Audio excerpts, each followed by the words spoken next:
আসসালামু আলাইকুম সম্মানিত ভিউয়ার্স, কেমন আছেন? আমি মোহাম্মদ জাকারিয়া, চিকিৎসক বলছি। মোটিভেশন স্পিকার হিসেবে আপনাদের মাঝে স্বাস্থ্য বিষয়ে আলোচনা নিয়ে আসলাম। বন্ধুরা, বিভিন্ন সময় বিভিন্ন ধরনের আলোচনা নিয়ে আসি। আজকে স্বাস্থ্য বিষয়ে আলোচনা হতো। বন্ধুরা অনেকে কমেন্ট বক্সে কমেন্ট করেছে যে ইদানিং খুব ব্রণ টিপতেছে, ছোট বড় মাঝারি অনেকের ক্ষেত্রে, আর না টিপলে শান্তি লাগে না। তো বন্ধুরা, এই ব্রণটা টিপলে কি ধরনের ক্ষতি হতে পারে, এই জন্য মূলত ভিডিও। তো ওই ভিডিওটা আপনারা প্রথম থেকে শুরু করে শেষ পর্যন্ত না টেনে অবশ্যই শুনবেন। প্রথমে একটি লাইক দিবেন, সাবস্ক্রাইব করবেন, নোটিফিকেশন অন করবেন, পেজে ফলো দিবেন, তাহলে স্বাস্থ্য সম্পর্কে নোটিফিকেশন আপনাদের কাছে পৌঁছে যাবে। তাহলে বন্ধুরা শুনুন, আমাদের ব্রণ টিপলে কি কি ধরনের ক্ষতি হতে পারে আমরা কিন্তু বুঝতে পারতেছি না।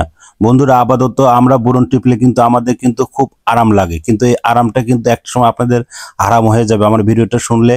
তো বন্ধুরা, এই যে বুড়নটা আমরা যে টিপি প্রতিনিয়ত সবসময় টেপাটিপি করি, এই জিনিসটা খুব খারাপ। কারণ এই সেল স্কিন আল্লাহ তাআলা সৃষ্টি করেছে, এই সেল কোষ, এটা আপনি যত টিপবেন একটা সময় মুখ কিন্তু ক্ষত ক্ষত হয়ে যাবে, ভালো হবে না। এবং কিন্তু স্কিন কিন্তু ক্যান্সারও হয়ে যাবে। এটা প্রায় কিন্তু এরকম ঘটনা ঘটতেছে, এরকম কিন্তু শুরু হয়ে গেছে। তো বন্ধুরা, আপনারা এভাবে টেপাটিপি না করে এগুলো কিন্তু আপনি আপনি বের হয়ে যাবে। আল্লাহ পাকের প্রদত্ত এই সৃষ্টির জিনিসগুলা।